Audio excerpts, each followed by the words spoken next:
Paco Díaz de Rojas, y bueno, le paso la palabra para que hable él, que le gusta más hablar que a mí no me gusta nada.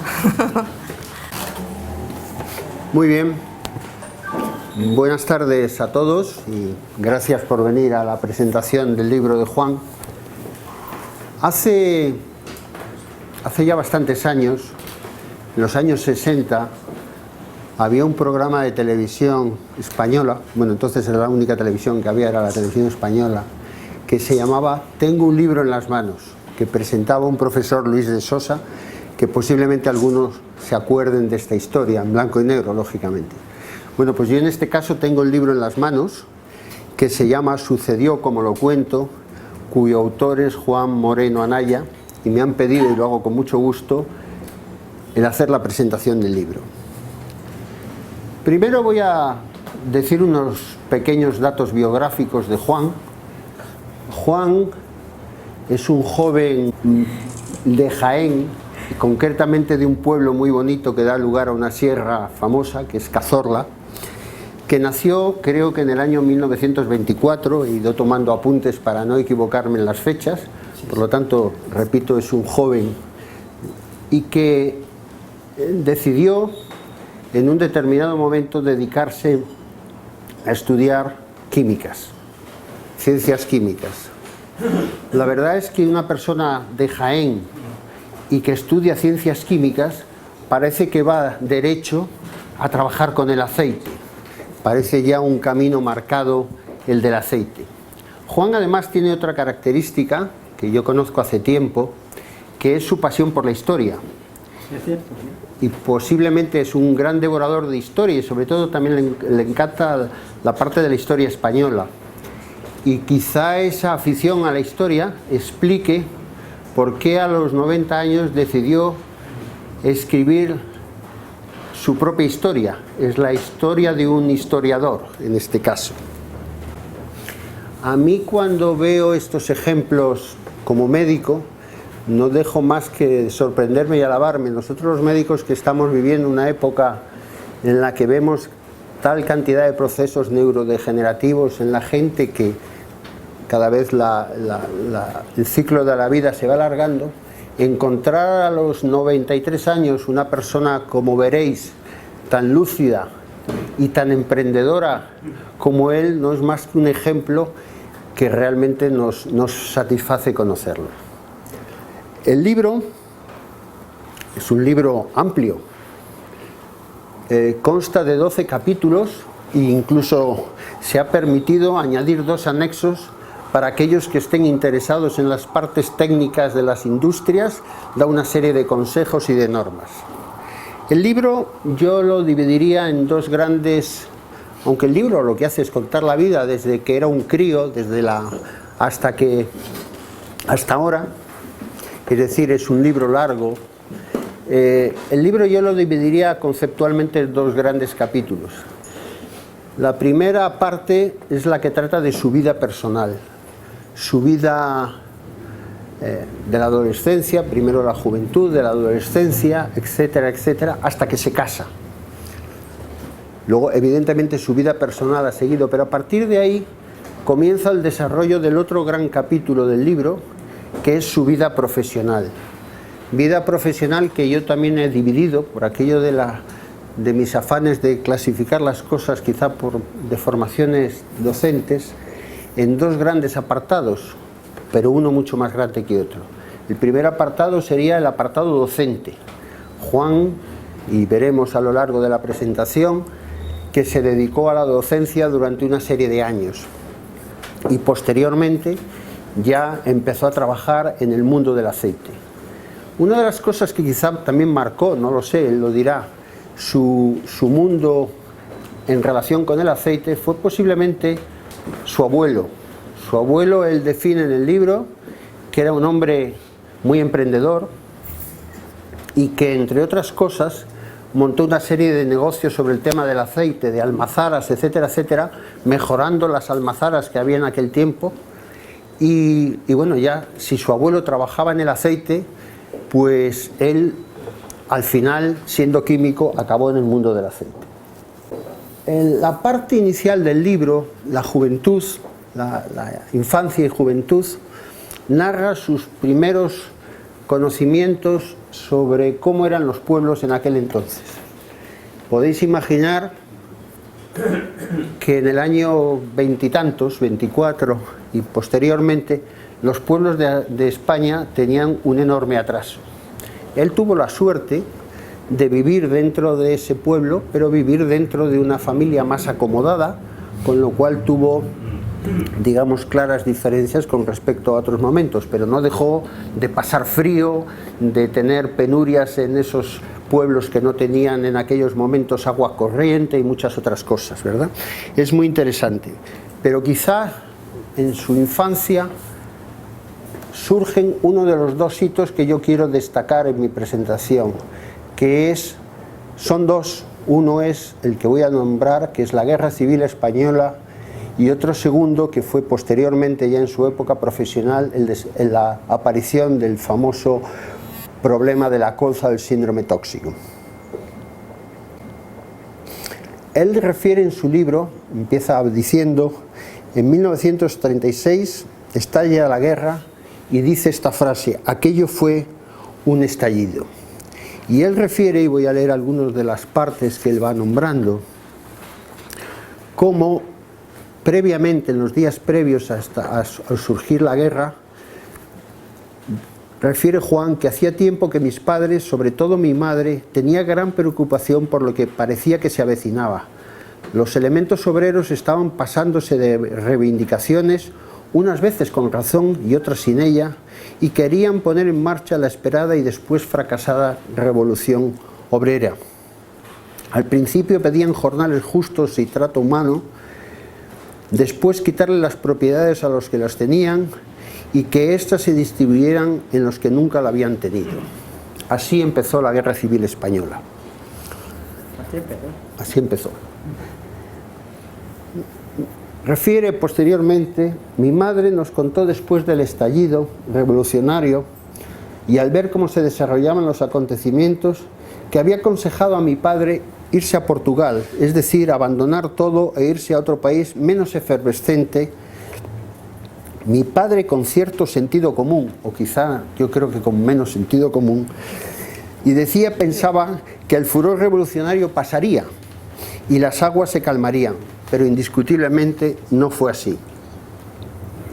A pesar de todo, y dado que se veía que había una gran revolución social, la familia de Juan y algunas otras familias decidieron irse a un lugar un poco más tranquilo, de manera un tanto ingenua, pensando que no iban a tener tantos problemas, y decidieron irse a la sierra, a una finca que tenían algunos amigos en la sierra.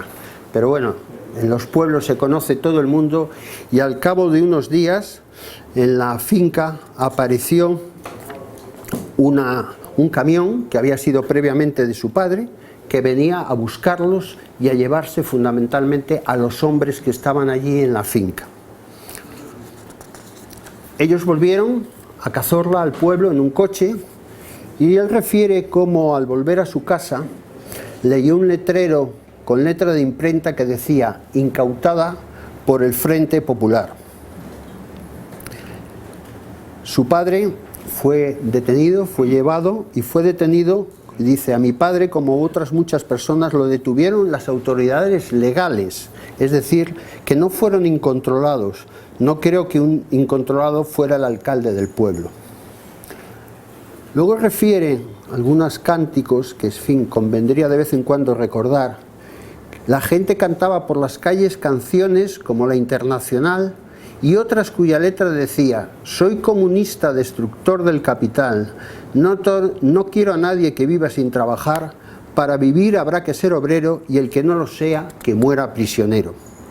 Su padre, que estaba preso, un día se lo llevaron en un tren y ya nunca más le volvieron a ver, lo mataron junto con un cuñado y otros miembros de esto, simplemente por una diferencia de clase social sin que hubiera habido ningún problema.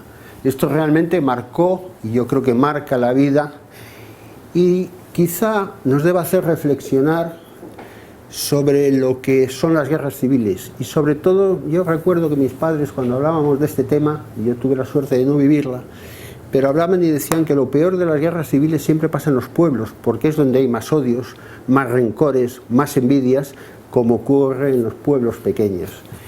Y cuando uno ha vivido esta tragedia, y de vez en cuando ahora, 80 años más tarde, hay gente que parece que quiere remover de nuevo este pasado, uno piensa en la inconsciencia, porque como decía un día una señora, abuelos muertos hemos tenido todos, no solamente el presidente del gobierno, ¿verdad? Posteriormente, cuando ya matan a su padre, deciden irse a vivir a la capital, a Jaén, y allí cuenta de cómo subsistieron. Todo el que vivió la guerra cuenta lo difícil que era obtener alimentos, etcétera, etcétera, etcétera. Y bueno, él va contando en su libro cómo fueron subsistiendo, y así hasta que acabó la guerra civil en el año 39. Una vez que acabó la guerra civil, él fue a estudiar, lo llevaron a estudiar a Granada, a un colegio que he apuntado aquí, que tiene un nombre muy rimbombante, el muy ilustre Colegio de Teólogos y Juristas del Sacromonte. Ahí estuvo durante del 40 al 43, y Juan, que siempre había sido un buen estudiante, en Granada, no sé por qué, si por los influjos de Boabdil o de quién, bajó el pistón, y al final, el año 43, según refiere en el libro, fue invitado a dejar el colegio. Volvió al pueblo para acabar el bachillerato, y lo acabó en una academia que llevaba un ex jesuita, del que guarda muy buen recuerdo.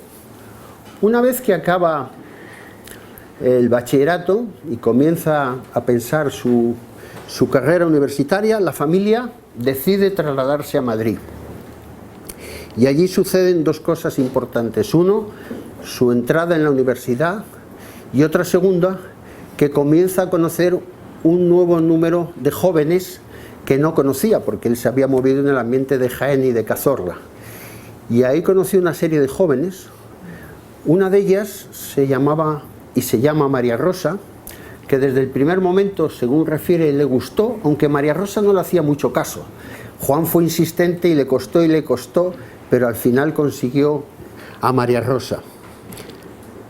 En su época universitaria, primero se matriculó, intentó entrar en la escuela de ingenieros de montes, no lo consiguió, y se matriculó en Derecho, no con el afán de ser abogado, yo creo, sino con el afán de poder hacer las milicias universitarias, porque para hacer las milicias universitarias había que estar en la universidad. Y posteriormente ya se matricula en Ciencias Químicas. En 1952 se casa en Madrid con una madrileña. Con la madrileña. Y decide, la madrileña, yo creo que fue un impulsor importante, acabar la carrera de Ciencias Químicas, que todavía no la había acabado, y a partir de ese momento se puso las pilas y acabó con notas brillantes la carrera de químico. Y aquí comienza, sí, en poco tiempo, en 3 años, aquí comienza su etapa profesional. La etapa profesional él la define con una frase que dice: yo he sido un buen técnico y un mal negociante. Totalmente. El primer periodo, cuando acaba la carrera, lo primero que uno trata de buscar es trabajo, y rápidamente se colocó a dar clases. Empezó a dar clases de ciencias químicas y de, supongo que de matemáticas, etcétera, todo esto que se estudia en lo que es la carrera de ciencias, y estuvo dando vueltas como los ciclistas en la Vuelta a España. Estuvo en Badajoz, en Zalamea de la Serena, en Madrid, en un instituto en Cazorla, y participó también de los llamados PPO, los programas de formación profesional obrera que había en aquel momento, y estuvo dando clases en ellos en Tarragona y luego en Jaén. A partir de ese momento, él, yo creo que no tenía una gran vocación docente, no era ninguna, lo contrario que a mí, que me parece que es una de las cosas que más me gusta, pero sin embargo a él le gustaba el desarrollo profesional de su carrera. Historia familiar de gente con aceite, químico, pues a por los aceites. Y empieza una larga carrera donde trabaja en Montoro, en Jaén, va a Portugal, va a Aragón, va a Tarragona y acaba en Sevilla en ITH, las Industrias Trianeras de Hidrocarburos. De hidrogenación, con las que yo tuve casualmente alguna relación, por lo que a continuación cuento. Y aquí, estando en Sevilla, trabajando en ITH, surge en el año 81, en mayo del 81, nunca se me olvidará, yo estaba en el hospital, empiezan a enfermar mayores y niños. El primero fue un niño, el niño Vaquero de Torrejón de Ardoz, lo recuerdo perfectamente, que murió. Empezaron a enfermar de algo que al principio no se sabía lo que era, pero que parecía que era, por sus características clínicas y radiológicas, una neumonía típica, parecida a la legionela que hubo en tiempos en Estados Unidos, y se pensó que era una enfermedad infecciosa. Después de una serie de estudios epidemiológicos que fundamentalmente los más importantes, se hicieron muchos, pero fueron los que hicieron en el Niño Jesús el doctor Tabuenca y colaboradores, se descubrió que el causante de aquella enfermedad era el consumo de un aceite de colza desnaturalizado con anilina. Y voy a contar un poquito sobre esta historia, porque si uno no lo conoce no sabe cómo fue la historia, y es importante para conocer lo que luego Juan va contando. España no es un país que importe aceites, porque España es un productor, no sé si es el productor más importante del mundo a nivel de cantidad de aceite. De aceite de oliva. De aceite, ¿no? De oliva. Por lo tanto, no importamos. Pero en aquel momento había en Europa un excedente de aceite de colza. He de hacer constar que el aceite de colza es un aceite perfectamente comestible y bueno, incluso tiene unas propiedades en características muy cardiosaludables. Pero esos sobrantes de aceite de colza se decidió venderlos para todo tipo de industrias, etcétera, para lubrificantes, para todos los materiales, etcétera, etcétera, usarlo como un aceite. Y a eso se vendía a un precio muy bajo. Pero para evitar lo que se hizo, a pesar de que se hizo, en la frontera le añadieron anilinas para desnaturalizarlo, por eso se llamaba desnaturalizar, para evitar que se consumiera por personas, porque era un aceite importado exclusivamente y aprobado para el uso industrial. Los que lo importaron vieron un negocio redondo rápidamente. En aquel momento yo no lo recuerdo, pero creo que el litro de aceite de oliva se vendía en las tiendas alrededor de 60 o 70 pesetas, creo recordar. Y estos aceites creo que se importaban a algo así como menos de 10 pesetas el litro. Y ellos pensaron, si nosotros este aceite de colza le quitamos las anilinas, lo podemos vender como aceite de oliva más barato que el aceite de oliva normal en los mercadillos estos que se van formando por las carreteras de Castilla y demás, digo porque por ahí se vendió fundamentalmente, y la ganancia era aproximadamente de 30 y tantas pesetas por litro. El negocio eran miles y miles y miles de litros. El negocio, como negocio económico, era un negocio real. El problema, el aceite se mandó y pensaron los que lo importaron, esto lo mandamos a refinar a unas refinerías, entre las que estaba ITH, allí le van a quitar esto, porque esto se lo van a quitar, ellos no le decimos ni lo que tiene, pero lo refinan y al refinarlo, los que lo estaban mandando eran unos absolutos ignorantes y lo mandaron, y en las industrias refineras lo refinaron como un aceite normal, pensando que era un aceite de oliva, sino que era un aceite normal, no un aceite... No, que era aceite de colza. Que era aceite de colza, pero que no tenía ningún otro problema. Lo refinaron y no se consiguió quitar las anilinas. Se formaron una serie de compuestos químicos y esto dio lugar a toda la patología que provocó 20 y tantos mil afectados y más de 2000 muertos. Y hay mucha gente que sigue con secuelas importantes por el aceite de colza. Esta historia que he contado, le provocó a Juan una serie de trastornos muy importantes. El juez instructor, que yo le recuerdo, Barcala, creo recordar que se llamaba, que tardó no sé cuántos años en la instrucción, como todos estos grandes procesos que hay ahora. Este fue en aquel momento el proceso más grande que había existido a nivel judicial. Luego ahora, como ha habido tantas historias, pues ha habido otros, ¿no?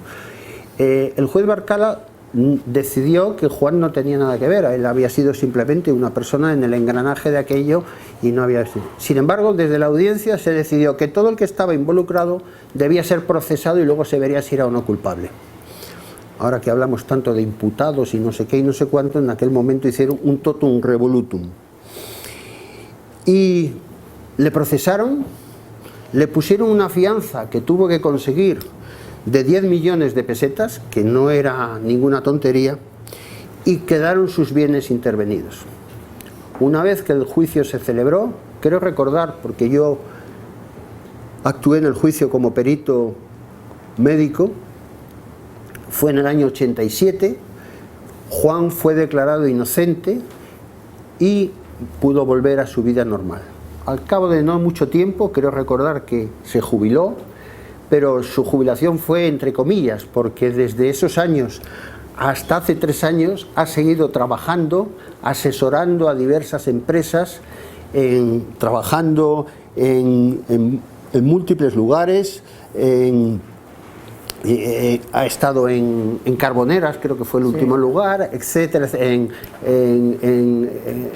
fin, en Portugal varias veces, es decir, ha seguido, volvió a Aragón también otra vez, es decir, volvió a trabajar, bueno, ha estado trabajando hasta los 90 años, no está mal la cosa, y a los 90 años se retiró de trabajar porque se va a dedicar a ser escritor. Ha escrito este libro y está escribiendo otro libro, ya nos lo ha anunciado.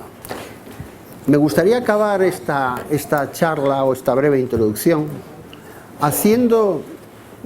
llevando el agua a mi molino, que es el de la ciencia. Y me resulta muy interesante las reflexiones que en el libro va poniendo al final del juicio. Y dice lo siguiente, con una visión muy lúcida de la situación actual que sigue siendo, y con una visión muy crítica. Tenemos un grave defecto nacional. Nuestras empresas, sobre todo las medianas, están gobernadas por gente poco preparada, que no tiene demasiada formación empresarial. Dice más adelante, es imprescindible que cuanto antes nuestras industrias se monten y funcionen con criterios científicos. Nuestros técnicos y sobre todo nuestros empresarios tienen que adquirir una formación económico-empresarial, dejar las cuestiones técnicas en manos de los científicos técnicos suficientemente preparados y la cuestión económica llevada con criterios actuales. Para ello es imprescindible reformar la enseñanza y seguimos sin ponernos de acuerdo con las reformas de las enseñanzas. Más adelante dice, nuestro peor enemigo es la ignorancia. Nos falta algo esencial, cultura y pensamiento científico, y esto es peligroso. La ciencia es todo, y de esta se deriva la tecnología. Y luego hace una reflexión sobre una cosa muy interesante, que es el componente social de las empresas, lo que se llama la responsabilidad social, que llaman los sociólogos de las empresas. Y habla de algo que está muy de moda también. Dice, una cosa importante que está ocurriendo y que perjudica a nuestra sociedad es basar nuestro ahorro y nuestra competición en la disminución del personal que trabaja en la industria. Es mucho más ventajoso y afecta incluso más al precio final tener en cuenta muchos otros factores como el transporte, la energía, el agua, la calidad, la distribución de elementos industriales, almacenamiento racional, comercialización, propaganda y una larga lista que incidiría más en nuestra competitividad y que no tiene el coste social que el ahorro del personal conlleva. No se puede pensar que solo ahorrar personal sea lo ideal, hay que tener ideas mucho más actualizadas. Y quiero acabar ya en sus reflexiones que yo he querido sacar aquí y que las puedo hacer perfectamente mías, diciendo que el futuro de la humanidad está en la ciencia y esta solo está al alcance de unos pocos. Acabo y le dejo la palabra leyendo una frase muy bonita que aparece al final en la contraportada del libro, que es del premio Nobel colombiano Gabo García Márquez, que dice: la vida no es la que uno vivió, sino la que uno recuerda y cómo la recuerda para contarla. Esto es lo que nos cuenta Juan en este libro, que yo le invito a que ahora nos cuente todas sus reflexiones al respecto. Y muchas gracias por todo.